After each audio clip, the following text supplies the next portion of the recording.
time for the pleasantries. Good morning, one and all. Tony was late, so he gets to skip the pleasantries. That's right, you heard it with your own naked steaming eyes. We're back with the three amigos. We're dreadfully excited, and I've got content. Right, kids? How are you, Tony? How are you, Christopher? I am always better for speaking to you, fine gentlemen. It's a little bit biblical out there. I'm expecting Noah to drive past me in his ark at any moment. It's been a bit previous here all through the night and all through the morning, and I hope it winds its neck in, because I've got one truly waterproof coat, and it's not my finest item in the wardrobe, it has to be said. So I can do without wearing that and wandering around looking like a homeless person reborn. Where do we go with the football news? I think we got to start off. Well, I'm going to start off with thanks to all the Muslim people that destroyed Aston Villa versus Maccabi Tel Aviv. You did really well. You were all busy over the social media channels, but only a couple of hundred of you turned up at Villa Park. And what happened? That's right. All of the family stayed away. So Villa won 2-0. It's unrelated Spurs news, but it's for the good of humanity news. So take that as an indicator of things that human beings shouldn't get involved in, would be my tip for the day. Spurs are working away in the background, doing a little bit more LinkedIn hiring, I see, on the coaching side of things, or the ATM side of things. Spurs being linked with a lot of players. But there seems to me, maybe I'm kidding myself, maybe I'm living in a bubble, but it seems to me that slowly but surely people are coming around to the idea that Thomas Frank needs to do something in January. And I don't mean feed spurious messages to Gold My Beer and Co., but actually do something, get out there and shop. So how are we feeling about things generally? Tony V, can I ask you first? 60,000 linking hires, no strikers. Yeah, is my thought. Is my thought for the day. I mean, how many more coaches and background staff do we actually need before someone actually recognises the fact that we don't have any form of recognised striker, fit or otherwise? Because I'm not including those who are not fit, because they're not fit for strikers either. So let's get that done. That's what we need to get done in January. That above everything else, we need probably another central midfielder, an attacking midfielder. We probably need a left winger. Certainly need a goalkeeper. But apart from that, let's just get it done. The other thing, what do you think, Tony? Chris, what are your thoughts on for example, Paratici has got a fresh interview out courtesy of, what's his name, Gianmarco De Luca Calucci von Di and there's a couple of lines. Yeah, no, I can't. No, I can barely say it. And Paratici says, "I blindly believe in the director-coach relationship. You as a director must almost cancel your football ideas to marry those of the coach you have. My football ideas today are that of Thomas Frank." Sounds very good. What do you think? So I'll tell you, is it a prelude to more Emerson Royale? I'll tell you a funny story. One of my friends reached out to me before the Man United game. Good lad. He's Ukrainian, and one of his friends had managed to escape from Ukraine and was coming over to the UK to see him for the weekend, and desperate to take him to watch Tottenham. So he went onto one of these third-party ticket sites. They paid 300 quid a piece, 2 tickets, 600 quid, made it into the West Stand. He texted me at 78 minutes saying, "My friend says it's more fun being in a country being pummeled daily by bombs from Russia." They left after 78 minutes. 96 minutes, I get a message saying, "You're joking me, 2-2. He said that was the worst football he's ever seen, the worst game between two bang average sides.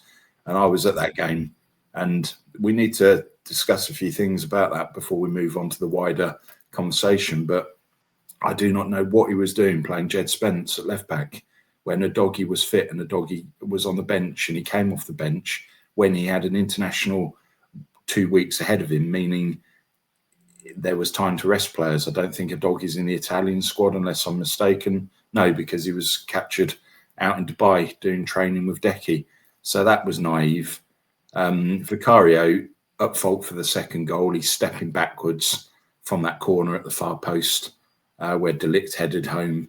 And our lack of quality and threadbare squad was evident throughout that game. Richarlison, we've been there and done it. We've spoken about it time and time again. But what did he offer? Nothing. He didn't even roll around like a bloke who'd been shot by the assassin in Rose Ed, as he does in every other game.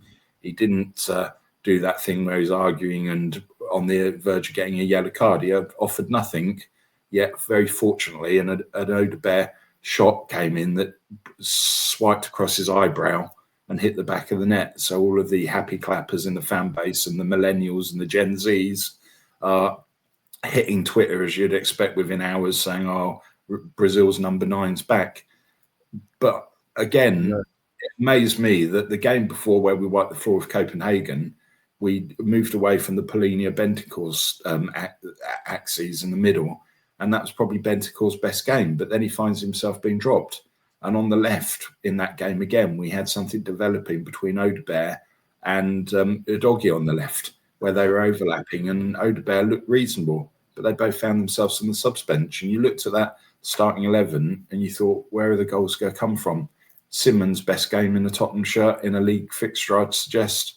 But for the rest of the time, it was crap. And we were against United side that, yeah, they took the lead, but they looked very average and they looked very ordinary. And it just showed you the drop-off in class in Premiership football. That if you look at Arsenal and Man City, beneath them, there's a lot of bang average teams. And I include Liverpool in that comment, who have spent 400 million, yet look worse than they did last season. So there are a number of points that we haven't addressed or spoken about because that game was some time ago, but they need to be called out. No, I agree with you. I thought it was a shocking game. I'm still, I have to confess, trying to get my head around the fact that he dropped 600 quid on an event and then off before it was finished. That takes some drive. I've done it myself at stuff which was supposed to be high prestige, man, but in actual fact was a high bore. And I think it's detriment or testament or whatever word you want to use to the brand that the dwell time in the stadium didn't come into play. One would have imagined that the happy campers would have been happy to stay in there, but then what are you going to do? There's no busker while the game is in progress, but there is probably somebody who doesn't speak English too great waiting to charge you £8.50 for a can of cider. I thought it was a shocking game. I didn't enjoy it at all. And I, would not recommend. What really pissed me off was the way Richarlison celebrated when he scored, like he just won the fucking lottery. Yeah. Honestly, such an overreaction. He'd scored a goal more by luck than judgment.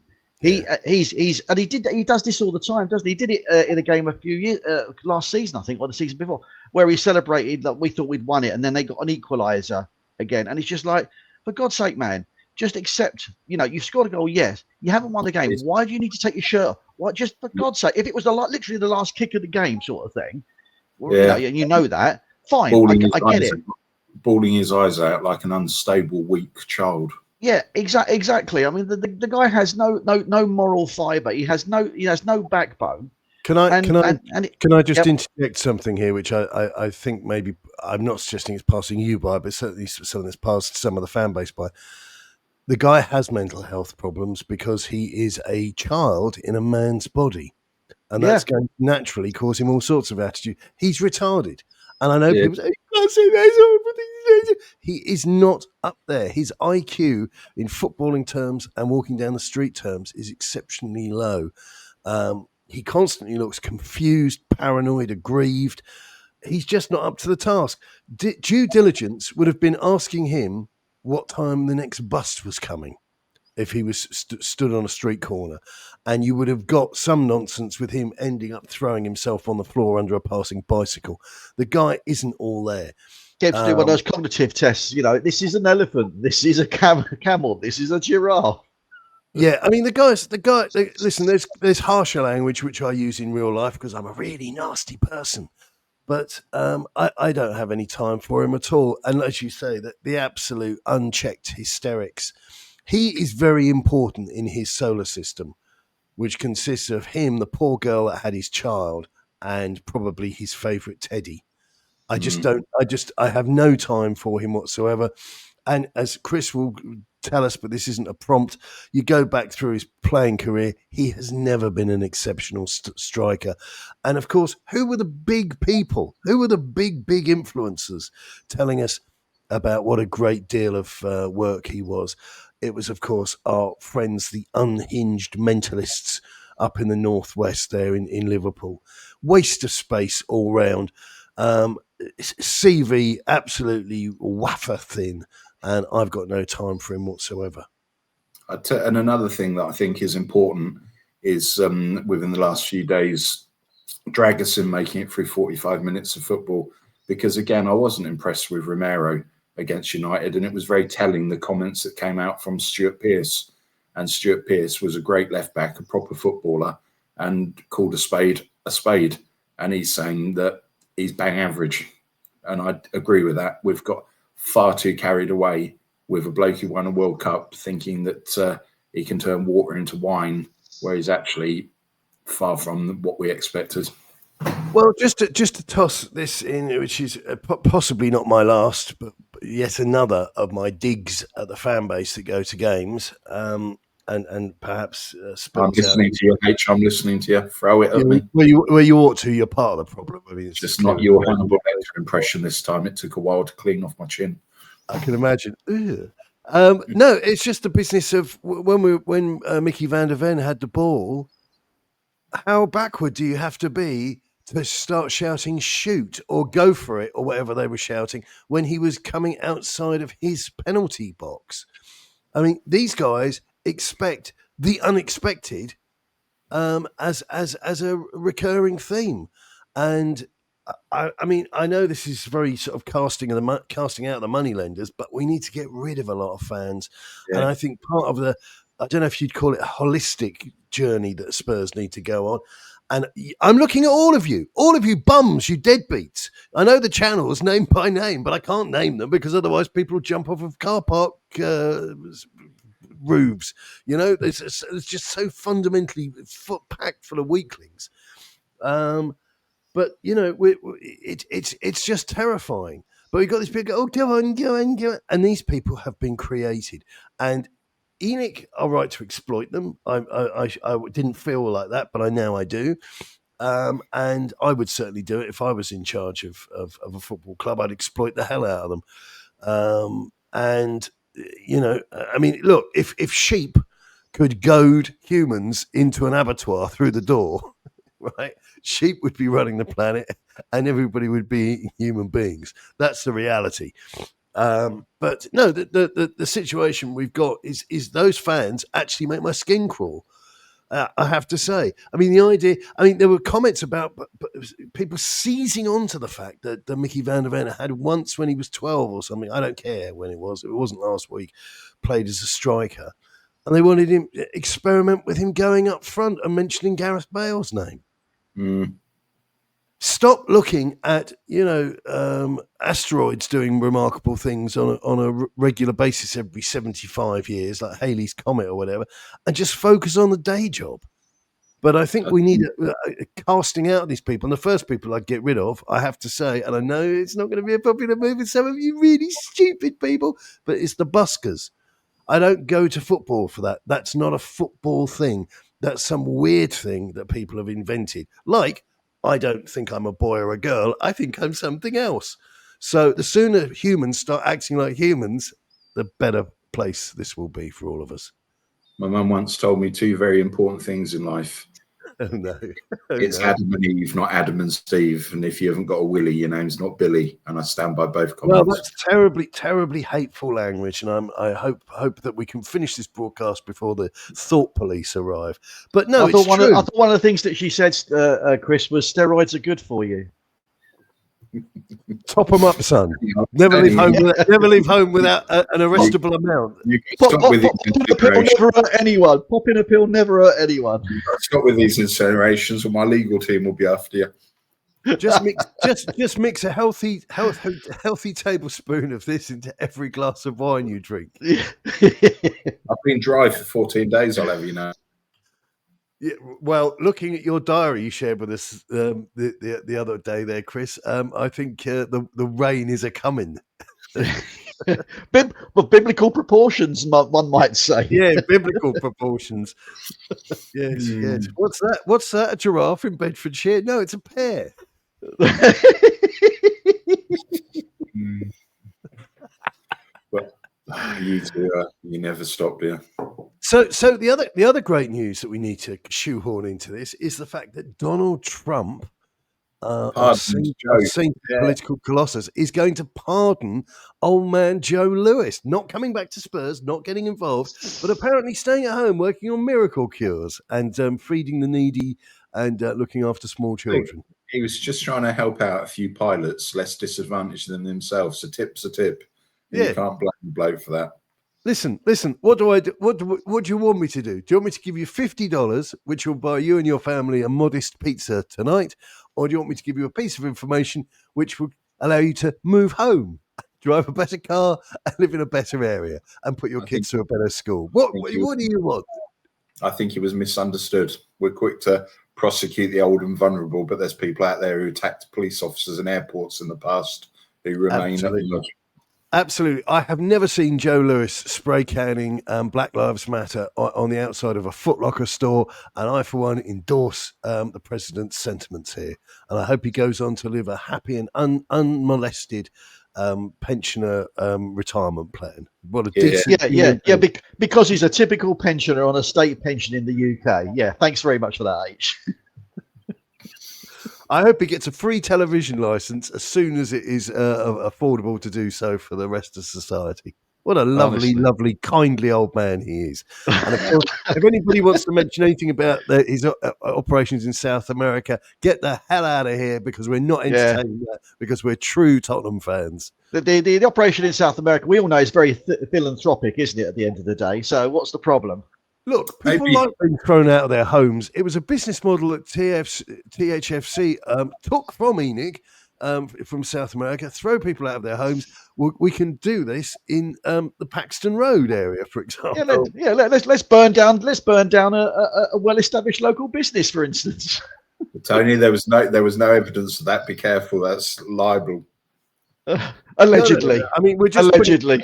I think Tony's just putting two events which are non-negotiable together. One, that there was a desire for them to be moved, and two, that there was a willingness to strike a match. Not suggesting that the two events are co-joined, but certainly they did occur. When we wiped out that indigenous Amazonian community, well, you say indigenous. Do you think that's when we brought Richarlison back as an act of goodwill? It certainly wasn't an act of God, that's for sure. They still haven't removed the mouthpiece, have they? They still haven't removed the thing from his mouth, have they? That's the problem. We'll make Umbana. And they can play for Tottenham. he said in the gruff but kindly manner. Yeah, I think Joe Lewis has earned his time in the sun. I mean, he probably doesn't get out of his council flat very often, and his family will be there to mind him, which is a positive. So we've been linked with a few players. It's all very, very, very thin, though. Bastoni's name, Alessandro Bastoni, come back up again. Liverpool, Tottenham, Manchester City, and Manchester United showing interest. So it is said. I've got another one here, which is one for the thoroughbreds, Scott McTominay, who is doing good works with. Yeah. Yep, 100%. Good works in Napoli. See Napoli and die, or see Napoli and get transferred to Tottenham Hotspur. The choice is yours. And finally, oh look, I've repeated that twice, have I? No. Yeah, I got two Boy Hotspur blogs at the same time when I was walking the dogs yesterday. They all started coming. Oh, that's right. Yeah, I have. I've duplicated one. Well, that's a naughty boy, isn't it? Yeah. So there we go. Thing is, though, right? You mentioned all these names, like because you've got Tony and Vlahovic and all that sort of stuff. You're also in the fray.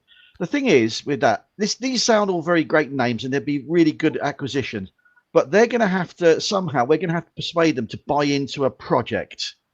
That's what we're going to have to persuade them to do, is to buy into a project, because at where we stand, there's a massive rebuild required. Yeah. Anybody who thinks it's anything other than a massive rebuild is deluded. We need a massive rebuild, and it's going to take 2 or 3 seasons before, if we did invest and manage to get the players that we wanted, before we see any real tangible results. It's not going to happen overnight. So those sorts of players are used to playing in very, very good teams around very, very good people. They'd be coming to a club where neither is true at the moment as it stands. So I'll be interested to see how much magic they can weave to get some of these players in. I was hearing rumours the other day about us being in with that Iliman Ndiaye from Everton. Yeah. He's come up on the radar. I looked at that, but he's 26 in March next year, and 5 years ago he was playing on loan at Hyde United, and then was at Sheffield United. So he may. What's your problem, you massive racist? He may be a good player, but he's another where they're saying, oh, he's 70, 80 million. But haven't we learned our lessons from the Lo Celso deals, or the Ndombele deals, or the Richarlison deal, or the Solanke deal, or the Brennan Johnson deal? We can't afford to pay a lot of money on rubbish. And in the same breath, or even the Kolo Muani deal. Yeah, or the Tell deal, or the Odebear deal, you know. And then in the same breath, they were linking, who's the defensive midfielder? James used to be at Manchester United, or was he on loan at Nottingham Forest from Everton? James Garner. So he was mentioned. You think, and so they're automatically names that I'd put to bed. But then Semenyo, he's been rubbish the last few weeks. He missed a penalty for Bournemouth last weekend, and you look at his reviews the last 3 or 4, and people are saying he's dropped well off the boil. So we've got to be very careful, and that's where we need to do something we've not done before, proper due diligence to make sure we actually get those players that can lift us. We need people to go in and move the needle. We don't need people to go in and fill out the squad. Well, I mean, look, I don't know what you expect, quite frankly. I mean, I've got a message here from our man Graham Flynn, who's been on the show before, who's an absolute devil of a Tottenham Hotspur fan, with a LinkedIn clip here. Tottenham Hotspur Football Club is hiring a first team strength and conditioning coach. Advert on LinkedIn. And curiously enough, I don't know. I mean, I'm just saying, like, there was a threat to burn them down. Then there was a match, but the two weren't related. And then underneath this post, we have one here from McLaren Racing looking for a car assembly technician. I mean, and Ralph Lauren are looking for a cashier in London. I mean, are we actually getting people through for the interview who applied for the specific job, or are just coming through randomly? Knowing the way we operate, we'll be getting the bloke who applies for the cashier job at Ralph Lauren. Honestly, I mean, it's just ridiculous. I just don't know. I mean, I think something needs to be done, and like I say, I've got a sense that the mood in the camp, because bear in mind, it's like herding cats. The most intelligent people aren't going to be out the traps first. But the mood in the camp of going, oh, Frank's rubbish, Frank out, has been now replaced with, well, we've got to do something in January, which is pleasing to hear. But I mean, I gave up several seasons ago saying that we were about 400,000 off of where we should be against what our expectations were against what we'd spent. So God knows where we are at the moment. Well, I know where we are. We're heading for 10th, 15th. I'll tell you, one of the first transfers I'll be looking at doing, and I think is achievable and realistic, is that Marc-Andre ter Stegen from Barcelona, the German goalkeeper. He's only played 8 times this season for Barca. He's lost out on first-team football to the ex-Arsenal keeper who's there. I'm trying to think what his name is. It'll come back to me. But he's a 6'3" German international who's played 44 times for his country. We need somebody who can catch a ball, can dominate the area, and can also kick the ball with their feet, neither of which Vicario offers you. So we need to get players in there who are experienced and better that position. And for me, there's doubts about Kinski. There's a suggestion that he's going out on loan in January. And Vicario, yes, he's in the leadership team, but by default, that doesn't mean that you should be guaranteed first-team football every week. Based on some of his performances, I'd be calling for Brandon Austin to be given some minutes, because at least... Sorry, did you say... You said leadership team. The leadership team at Spurs is the equivalent to a bunch of penguins chasing round for a fish. Yeah. For God's Hang on a sake, minute, honestly. we're going back to the bloke on the tills at Ralph Lauren here. Yeah, aren't we just? No, I mean the trouble is, I listen. I absolutely agree with you on Vicario. I think he's pretty poor as a goalkeeper. I think he's pretty mediocre as a human being. I was going through some pictures I was uploading onto the other site this morning, and there was one of Vicario screaming and pointing at Lucas Bergvall again. Yeah. Mm. Now, you know yourself, Chris. You put me in front of HR, and the fonts start bubbling. You know, I'm not the first guy to pick up on these subtleties, but this guy is a pain in the butt. He absolutely is, and that's putting it into the traditional Anglo-Saxon. But I think it's easier to push water uphill. Mhm. And I don't mean in a bottle. Than it is to get Vicario out of Spurs. I think the loving for him is unabated, to put it mildly. But he was only there, wasn't he, by default, that Levy did a Levy special and wouldn't play the money for, who was it? Raya from Brentford Yeah, at the time. Well, 40 million. 40 is- million. That looks like an absolute bargain. Twice the keeper that Vicario is. Yeah. you know, Levy, if he can save money and have create an opportunity to buy a second time because he didn't fulfil the remit of the recruiter, then he'll seize it with both hands. What is it? Buy it cheap, buy it twice. And that's what we've done throughout the last 20 Oh, years. no. Not even buy twice, mate. Not even buy twice, mate. It's more than that. It's more. No, I mean, thrice, four times. How many times do you want to? But you look at our back line, and it's by 4 or 5 times. If you take the start point as being Rose and Walker. Do you know he's becoming an absolute liability in that side for us, Pedro Porro? I was sat there in that against that United game. People bully him because he's not over 6 foot as a fullback. He dillies and dallies on the ball, and the goal for who was it? Brian Mbuemo with the header. Yeah. Porro was right next to him, and he didn't even respond to it. He didn't do anything. He just gave him that free header. And I think if Frank is going to persist with his loving for Jed Spence, play Jed Spence and Udogie as your fullbacks, because Jed Spence on the left trying to go on the right, he never goes on the outside of anybody. He's so narrow in the middle that he concedes possession all the time. So this comes back to though, but doesn't it come back to the same problem you've got, that we for a long time we have lacked, for want of a better person to think about, and I can think of lots of better people, but someone like a John Terry, somebody like that who organises and screams at the back line to get sorted out, to get players covered, etc., etc. It's been so long since we have had anybody of that nature. And that's where I'm hopeful, maybe overly hopeful, about Dragusin coming back. If you ask him to defend, you've got a good player there. Unlike Ange, who wanted him pushing up to the halfway line, and he just didn't have the legs or the speed about him. Again, we need leaders. We need men's men. We need people prepared to go to battle on the pitch. At the moment, we've got too many effeminate vaginas on the pitch.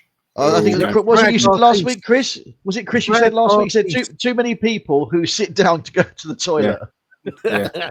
Which I love that. That's a great phrase. I think the problem for me with Porro is he's either in the leadership group or he has close personal friends in the camp in the leadership group.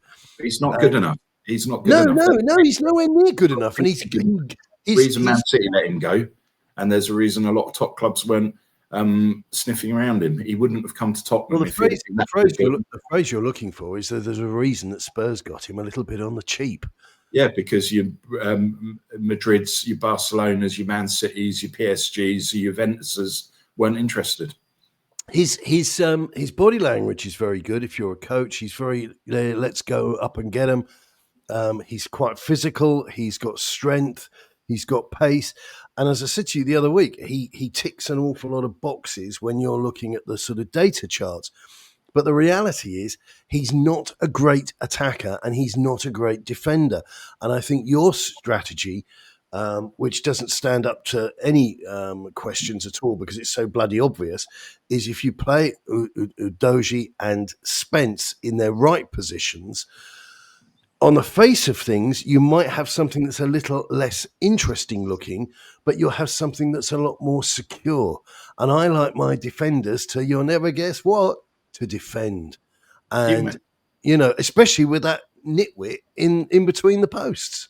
Can you think back to how Sport were when we had Jan Vertonghen and Toby Alderweireld in centre back, and then we had the Danny Rose and Carl Walker at fullback. Those days seem so long ago. Yet I would welcome all of them back to the club. Whilst we had the rest of the team, we can argue about, well, we didn't win anything, so we weren't. That was probably one of the best back lines we've ever had. Full stop. No, it wasn't probably at all. Centre back, he was incredible. That man. It probably wasn't anything. It was the best back four in the Premier League, and the data showed that, and all the opinion polls and everything showed that, and that's what propelled Walker to Manchester City, propelled Danny Rose into a mental health a booth that was a pop-up shop on a North London high street. God bless him for still being around, though. God bless him for still being around. Yeah, no, absolutely. God bless him for being around. And he, but the reality is, it was another thing that Spurs bungled. That's the reality of it. They should have spotted that, because they monitor them 24 hours a day virtually, don't they? That sort of thing should have been spotted. Well, they didn't. I mean, the closest we got to due diligence was Levy, and this I got from my excellent source who tied. But Levy turned up at Rose's flat, but that was a damage limitation exercise after he'd gone to the Sun newspaper. This is the way that these bloody clubs work. And if we're going to touch on this, we touch on it fully. That bloody flag they've got in the stadium needs to be thrown in the dustbin. Gay people, brilliant. People who are imagining shit, not brilliant. Not less brilliant, unbrilliant. Get rid of them. And we need to protect kids, and we need to protect our own sanity. So, we get all this messaging from the club, and I don't know if anybody's said anything, because everybody's so scared to say anything. But all of these stupid rainbow laces, they've all been thrown in the bin. Or the flag saying, "Can I have your shirt, H?" Oh, please keep your shirt on, H. That's the flag I recommend you hold up high and proud. I'm very much in favour of people having any views that they want to hold, and I've got no problem. And I've got no problem with people doing things like the rainbow laces, whatever. But just so much of it is virtue signaling. It's not real. Doesn't come from the heart. It's just, look at us. We're doing something, so we look like we're doing something. Well, this is the way that Stonewall have operated, and this is the way they are slowly but surely being undone. And this is the way that intellectually corrupt societies have been permeated by these total and utter scumbags. If my daughter goes into Marks and Spencer's to get a bra fitting, I don't want a bloke with his bits in there. It's not complicated. I'm not unhinged. I'm not carrying some weirdo thoughts in my head. These people want locking up. And what's waiting for them amongst the sympathetic crew? Surgeons. People with binding things for their breasts. This is a world of Alice in Wonderland, Narnia dimensions. Stop it. And it is being stopped, but we're still kneeling. What are we kneeling for? What are we kneeling for? Are we going to kneel it all better? That was a meaningless. That's that virtue signaling for which I was speaking about. Yeah, it's ridiculous. Exactly. It proves nothing. It absolutely proves nothing. Actions speak louder than words, etc. Well, you look at virtue signaling perpetuated by people who are, quite frankly, a bit kinky. That's the reality. And I'm not making any massive leaps there. The people behind these things are continuously getting arrested for interfering with minors. I know this is a very heavy topic of conversation, but this is why we have to talk about it, because it isn't normal. But it's bled into the whole thing, and Sky Sports are there making people wear silly badges and all the rest of it. Normal people don't want anything to do with it because it's bloody dangerous. Look how it played out for Budweiser in the US when they tried to get that Dylan Mulvaney to promote Bud Light. Do you want to hear something funny? Go on. I had 2 out-of-body experiences recently. I'm opening a pub with a couple of pals and have sat down recently with a number of people representing various beer brands, 2 of which have deals in place with Budweiser, which I politely said, no thanks. Why not? We're a massive, massive brand. I said, yeah, which took a shit on your own profit and loss thing. You have your minds. Not interested. No, I don't know anything about that. They genuinely pretended it hadn't happened. That was their strategy. And if you want to know the funniest part, and this actually kind of, if just when you thought you couldn't make it up, Bud Light in the UK will allow you to white label their beer. So all of the R&D they put into making Bud Light, which was once a massive brand before they set fire to it, they will allow you, if say you and Tony were opening up the Two Chums pub, you could do the Two Chums beer, and when you poured your pint in the Two Chums, you put it into your Two Chums glass and you put it down the thing in the front, so that would be Bud Light. And they would do that free of charge. Mate, if I drank 16,000 pints of water and pissed out stuff, it would still be better than that. Well, hopefully it would still have some of the alcohol that's still in your system now and be a better flavour than Bud Light. Well, that would not be difficult, H. That would not be difficult. That's where we are. If you think I'm saying things that are unpalatable, first of all, have a glass of Bud Light to remind yourself of what things taste like.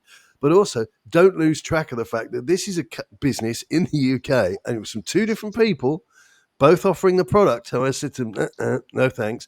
And because the guy I'm doing this with is a successful artist, and he's going to have his own beer, which is going to be Mason Newman's Juice or Fluid. or Liquid. I can't remember what it is now. Perhaps that might be me. That it's a tad questionable, I think. No. The idea is it's to be questionable, but the idea is we want to white label a beer. So get a beer that somebody's done all the market research on, research and development, and people like the taste of it and all the rest of it, and put it with Mason's thing on. And we were mentioning this to people, and Bud Light were the only brand. I mean, I can go to a local brewery here in Birmingham. I can walk into the jewellery because there's a number of decent businesses, and they'll say, "Yeah, you can use our mango IPA. You can use our real ale, blah blah, whatever it is." But it was only Budweiser of all the household names who said, "Yeah, you can white label that." I'm sorry, but I do not. I am never ever going to go and speak to a load of mates. I've got a really lovely pint of Mason's Juice last night. I'm not having it. I'm sorry. Well, I have to say it's going to be. No, I think we settled on Mason Newman's Liquid. Okay, that's fair enough. I could go with that because that's not something. It's a little bit more non-specific, so to speak. Can I just say, subject to ridicule or fluid? I think it was fluids. We settled on. I think it was fluid because the idea was to be a bit, Either of you ever drink Budweiser again, it'll only support my suspicions that you're transitioning. Well, this one guy, and I said to him, you must have seen the stuff that was on the TV, on social media, blah, blah. And he went, no. I said, should have just produced your phone onto Google. That would have sorted it. Well, I did. I handed my phone to him, and there was a video of Kid Rock. And I'm not endorsing Kid Rock, but Kid Rock firing a pump action shotgun. That was one of the American blue collar beers, and they destroyed it, But there we go. Well, yeah. I would, Chris. I can honestly reassure you, the only time I would ever drink Budweiser if it was offered to me for free at a party. Apart from that, I would never ever give them a penny because it's shit. Well, knowing the sort of parties that you go to, Tony, that's not really a real endorsement. Said the man who is going to promote Mason Newman's Fluid. So it won't be the first time. With my last breath, if I can make a parent feel unwell, then that's what I'll do. Psychologically damaged as opposed to liver damage. Get back. Don't worry about your liver. Think about what's going on in here when you come into our bar. Yeah. And I I have to say my threat was not a wild one. It's looking more and more like a really good vintage brothel every single day. Just thinking back to the day, though, when I used to go to the Tottenham games, there was nothing better going to White Hart Lane, a proper football stadium, and you didn't have a bugler before every game trying to drum up some support. Oh, But so far this season, trips to the Tottenham Stadium have been akin to visiting a library or a Dentist. crematorium. Yeah, there's just no atmosphere. It's as flat as anything. I tell you, We're let's creating speak. an atmosphere which is all too easy for the opposing teams to come to. And if you look, we've got the second worst home record in the league, only bettered by Wolverhampton Wanderers, who are gash. Let's whisper this quietly because you get paid big bucks for unearthing this sort of thing in business. But if you buy really good players and win games and do so with a sense of panache, the crowd will go wild.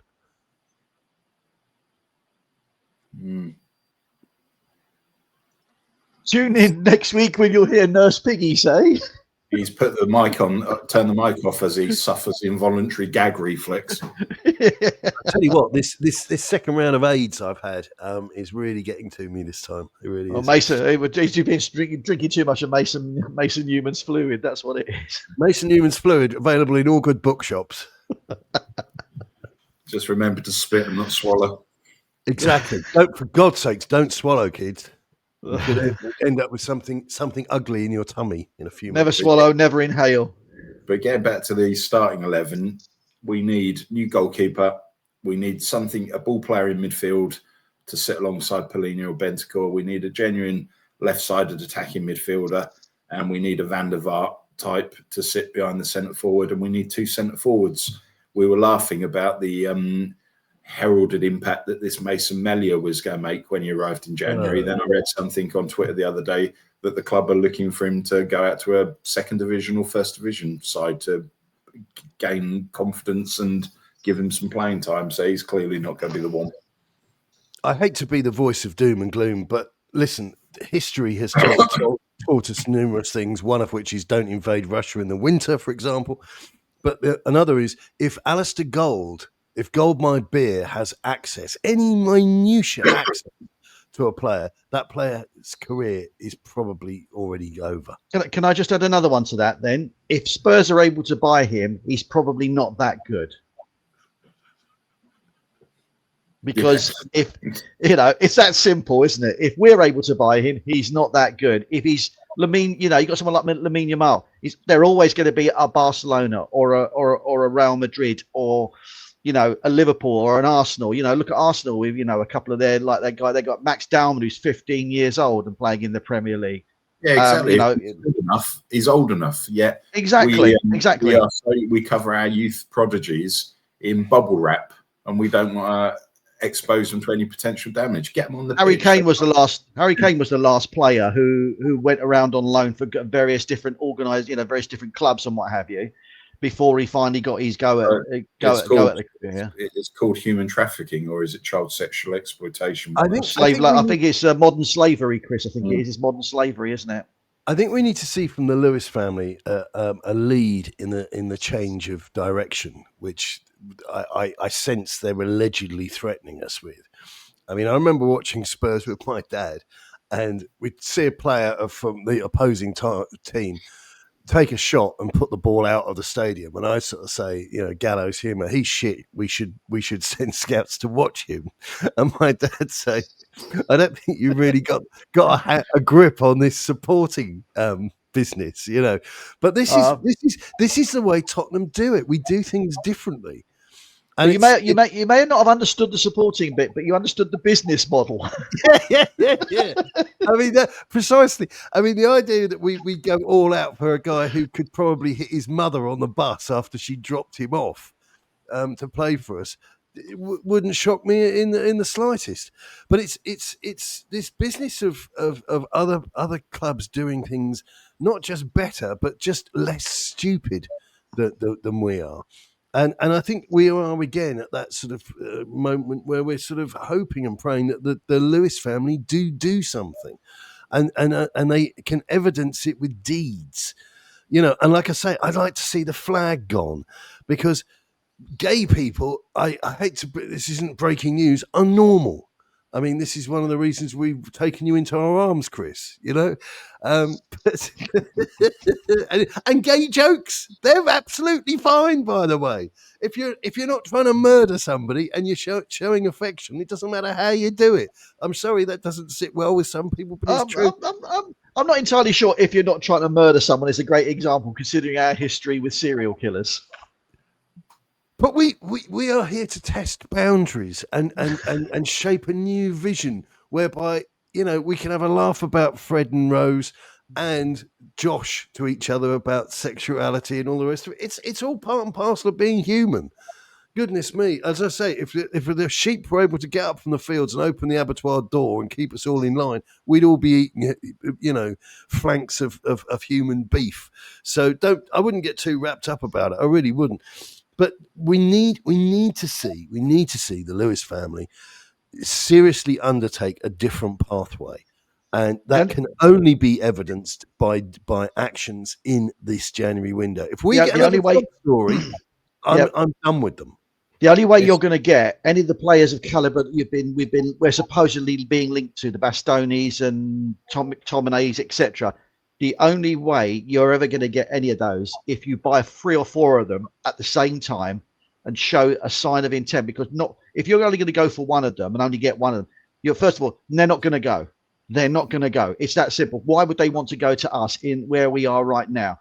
If it was a case of, right, we're doing a deal here and we're going to do a deal here, and it's going to be virtually simultaneous, and within a space of a week or 2 weeks, we've gone bang, bang, bang, bang, bang, then I think you'd get them, because they can all see what's going on. They can see they're going to go to a team that's going to have so many better players than what currently exists. But if you're going to go in there on the hope of there's 7 or 8 targets, I might get one of them, you're going to get none of them. You need to. You need to have done your work already. Like the 14th of November, the transfer window opens on the 1st of January. Paratici, this alleged cooker, should have been out there prepping his ingredients, and he should have made the calls. He should know who's willing to go and get that. Do you know who is the best signing in the Premiership to date this season? Don't know. No, Tony? Rob Edwards? Close. If I would go for that Granit Xhaka. Yes, very good. Sunderland have brought him in, and against Arsenal last weekend, he was magnificent. Oh, he was sensational, wasn't he? What they've done is they've not spent a lot of money, but they've spent money sensibly, and they've done their research, and they've got players in who will take them over the line, will improve youngsters, and he's there for 2 or 3 seasons max. But that's what. But you also look at Sunderland as well. If you look at Sunderland, well, Chris, you look at the players they've got as well. They've got players that actually fit in the places they're supposed to be. Yeah. They've got some very strong African players who have got engines on them all day long. They just go and go and go and go. They might be a bit rough around the edges, but boy, do they tackle. Boy, do they get involved, and they get past players as well. Sunderland, to me, have been the team of the season so far. 100%. But absolutely brilliant. They've been superb. I mean, they gave. Okay, yes, it was 2-2, but realistically, Arsenal, I don't think I've ever had as hard a battle as they had this season so far in that game. And then you hear that repeated link of that Kevin Shandé who plays for Brentford. Yeah, Shardy, yeah. If Frank wants him, go and get him for him. Voice is similar to ours. I think what you're describing here, chaps, is just pay the bloody money and get on with it. Yes, absolutely, 100%. We've got a shortlist, and so and so's briefed Lang, who's briefed. Don't care. Just go out. You've got 100. You've got the guts of 100 million. I would suggest, and go out and spend it, and make every signing a statement of intent. I mean, you look at Chelsea, for example. Where are they in the league? What have they won recently? Blah, blah, blah, blah, blah. They get deals over the line in nanoseconds because the currency is money. Yeah. The currency isn't about building and all this other tedious waffle toss language that Spurs fans are using, because they've been spoon-fed it by Daniel and his acolytes for year upon decade upon decade. Spend the money, get it done. They've out Daniel in the transfer market because they get relatively players that are relatively not huge amounts of money. I mean, yes, they've done some massive signings, but a lot of their signings are around the 40 million sort of bracket. Cole Palmer was 40 million, and a couple of the others that they've got around here. And then they chuck them out. And then they sell them on for 45, 50 million. So if they don't work out, and they amortize that over 8 or 9 year, contracts.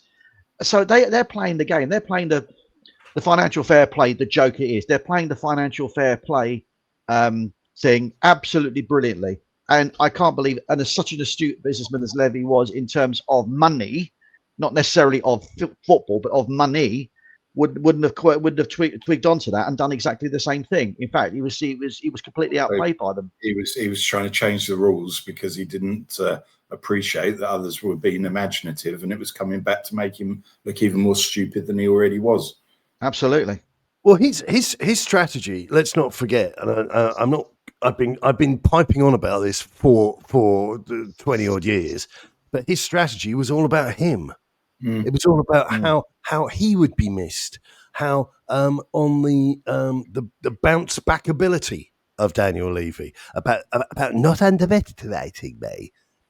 I mean, the guy was a first class honours degree cretin, and in the end, in the final analysis, that was why he was sacked, unceremoniously binned, because all of the stupid people that had so effortlessly but majestically applauded him and backed him and said, "Oh, he's a genius. He knows what he's doing. Look at where we were." Blah blah. Well, there we go. Look at where we were. There's Jamie Redknapp grovelling like a bitch on television, saying, "Please don't sue me." And here's 10 grand to a charity. And all of these other massive arsehole voices that we've had in the fan bases are slowly but surely piping down and going away. I don't remember the names, I don't remember the faces, but I had a pub with these nitwits for years. People screaming at me, "Oh, you don't know, you don't." Guess what? It's pretty much all over, and it looks like I've won. I know it sounds a bit bitter, but it's true. It's bloody true. How's your Australian fan base still going strong? Yep, still getting up in the middle of the night to. No, they don't watch anything, actually. They just watch the highlights occasionally. I don't know. I mean, where is Ange? Is he? I thought he was a shoo-in for the Celtic job. Well, no, because nobody. Listen, without being unkind, and this is another thing about being an adult, you can say things and you're joking, so it isn't real. But leprosy isn't popular. Well, wasn't there was something. There was some stuff, wasn't there? He said you could fly back to Australia. And you'd have time for all of his games at a Forest, watching the 3 Crocodile Dundee movies, and still have time to spare. Yeah, I mean that guy is a classic example of stupid people making themselves known. Yeah, really, really, really is. I mean, it's just terrifying. But look, you can say, the past is the past. Well, let's not completely write off the past, because history is where we learn things. So maybe if you went to school for a little bit longer, maybe if you studied real things a little bit harder, being a grown-up wouldn't be so complicated for some of you. But no, I think we need to see the Lewis family step forward out of the shadows, show them, because there's an awful lot of messaging that I'm picking up from Spurs, the way they talk about things, and they're doing it in a kind of "we don't do it like that" kind of phraseology. It's kind of what's not being said. And I get the feeling that they're turning it down a little bit on that. Oh, they just signed another deal with so-and-so. And characters like Scott Munn, I know he's not around anymore, but he would have been replaced if he had any value whatsoever. But these characters, and the same with Donna Marie Cullen and so forth, they're not featuring in the output from the club anymore. And so I'm hopeful that the Lewis family don't let us down. I get the impression that Frank. I get the impression that Frank is kind of basically his mission so far has been stabilize things, so we're not stupid. Absolutely. So we're not losing that many games and playing suicidal football. Stabilize it, and then wait until January and the next window to get some decent players in, because that's his mindset at the moment. You can see is very, very I don't want to lose, and that's not a bad thing considering where we were, because we were losing games hand over fist. So I don't mind that for a period of time until we can get some decent players in who can actually start propelling us forward with some quality. I've got no problem with that. You'd have to be a magician to get a number out of some of the dross we've got.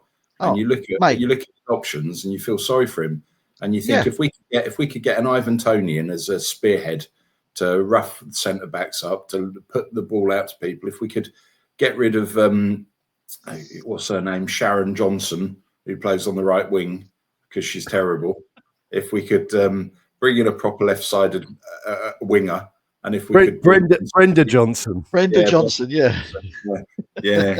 She's currently sat having a wee in trap one. But if we could bring 3 or 4 bits of quality in, there's a lot of football to play. There's a lot to still play for. We could be in the knockout phases of the Champions League.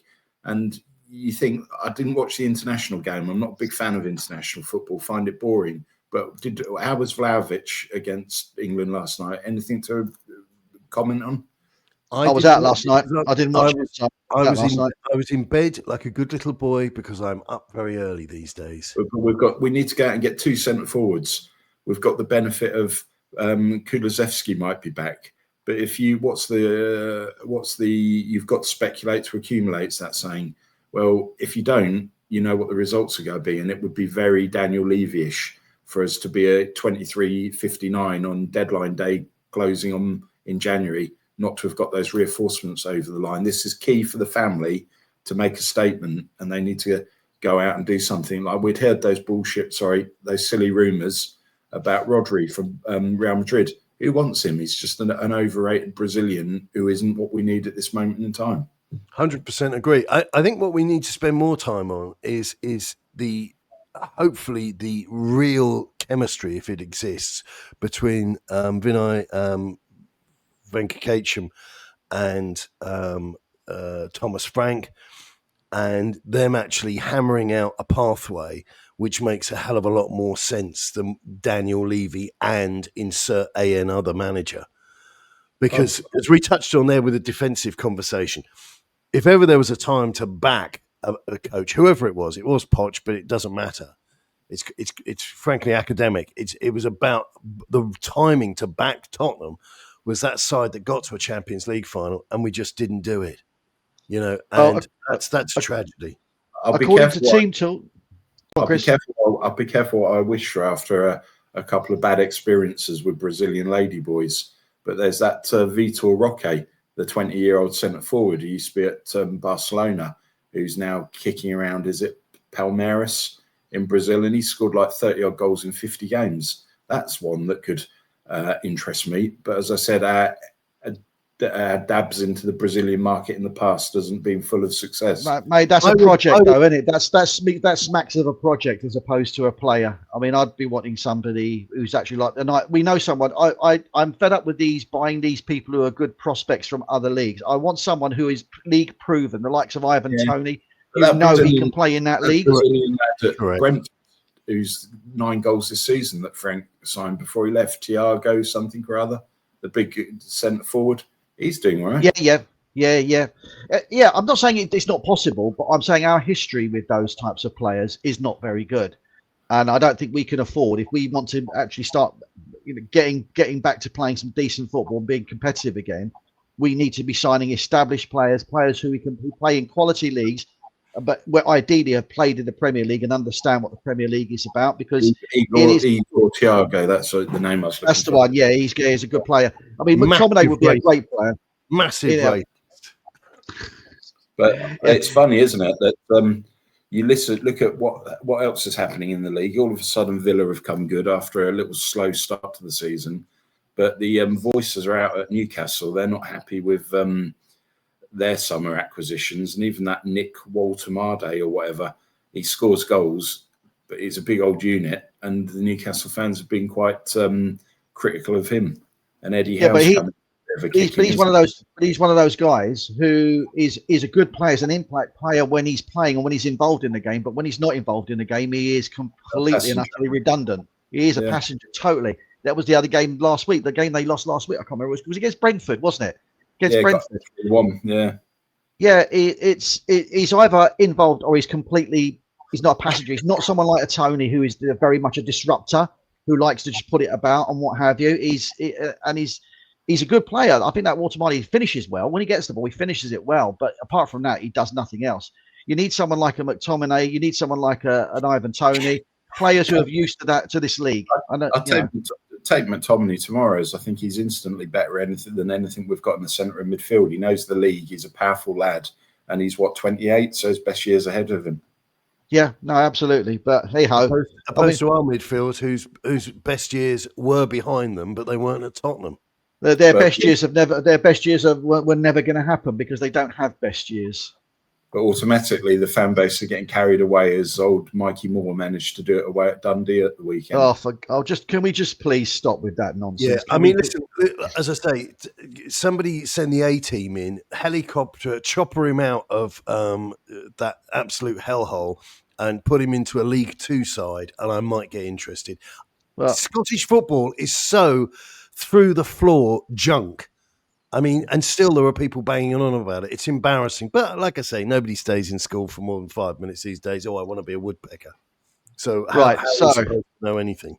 So our next foray into the wonderful world of the Premier League is away at Arsenal. Yeah, it's getting oh dear. Well, good. I say bring it on, and let's underline that where we're short. Stop making excuses. Acknowledge that Bentancur is great at passing the ball sideways. Acknowledge that Basuma needs to be ejected from the building in January, and just bloody get on with it. Just get on with it, and let's see the winter for the first time ever show us a bit of what Spurs are made of, and under the Lewis family. Otherwise, I tell you something. This Levy out will be the Lewis's out. It's very easy to change a name in a much loved ode, and they'll be getting it. They will be getting it. We need action through deeds and not just by words alone. And there's a lot of work to be done. And I think a lot of Spurs fans still don't understand there's a lot of work to be done. And as I say, I referenced Christopher the Chromosome Cowlin last week with his business of demanding entertaining football. Well, you've got to go out and buy entertaining players. And if you buy entertaining players and players who are competent and coherent, you won't have bored fans and you won't need to discuss what colour the tifo's going to be what time we're going to sing. It's not rocket science, is it, fellas? Well, I tell you what doesn't exist. I tell you what doesn't exist in the world. Organised fun. Mm-hmm. The closest you can get to organised fun is when you put lots of children or puppies in a room, and they will tend to make their own fun. Children, if you give them lots of sweeties and chocolate and cake, they will go mental. They need very little encouragement to get themselves all lively. Puppies will fall over, pulling at each other's ears and jumping on and off of cushions. You don't really need much of a catalyst. Football fans, I humbly suggest, need very little encouragement. Put some really fucking good players in front of them. Let those players go. Let the managers create. And I tell you what, they'll be on their feet. They'll be on their feet and they'll be cheering and whooping and hollering and singing and having a rare old time. You don't need buskers and you don't need fans that all want to sing stuck together. None of this. It's organised fun. Doesn't work. Doesn't exist. But I never thought I'd be so grateful to see the energy and youthfulness of Tell and Odebear come on against United, as I've been critical of both, but I've got to say they were probably the standout highlights in that game, as there wasn't a forward pass on that side and there was no other creativity in that game. Well, the thing that people are scared to say, it's like when the Chelsea game and the Spurs against Manchester United game, the quality of the opponents we're playing isn't sensational. If we start beating some sensational sides, I'll get back to you. And I tell you what's going to happen in the Champions League, because that's only going one way. We aren't going to be good enough. We haven't won enough games. And until we start doing stuff like winning games and winning well, a lot of our problems are going to be around for... Well, against quality teams, Alex, the teams that we've played so far are not been quality teams. They've come from the lower rungs of the draw. Yeah. Whereas we're now going into that part of the draw where we're playing some decent teams. PSG's the next one, isn't it? Again, you know, like we've had the rehearsal for that already, haven't we? Well, it's going to, as they say, it's going to start getting a little bit icky. That's the reality. And then we will see again where all of these people out there who've been wrong about everything else so far in their entire adult life of supporting this club are left again. And my gut feeling is I suspect they'll be left in the same place with their voices getting lower and lower and lower and lower and their profiles on social media vanishing because they're just hopeless people. So we need to get the Lewis family raising their game. We need to get Tottenham buying some decent players, proper players. Don't talk about 40 million, talk about 50 million plus. And yes, I am mentioning money, not because I'm a maniac. It's because you tend to get what you pay for. That's how it works in life. If you go to some crappy market up the road from me, you can get a tray of steaks. But they're not really steaks. They're thin cuts of meat. They're ultimately unsatisfying. If you go to the local butcher, he'll charge you a little bit more, but you'll make something that's fit for an absolute king. Choice is yours. Being in Birmingham, they're probably dog. I hate to break it to you. Well, I hate to break it to you.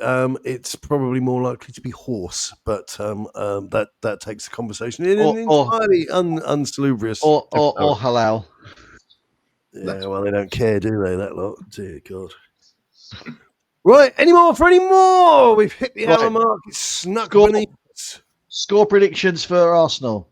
We get to speak before then, Tony. Don't blow your load before the main event. I won't be tickled that easily. I tell you.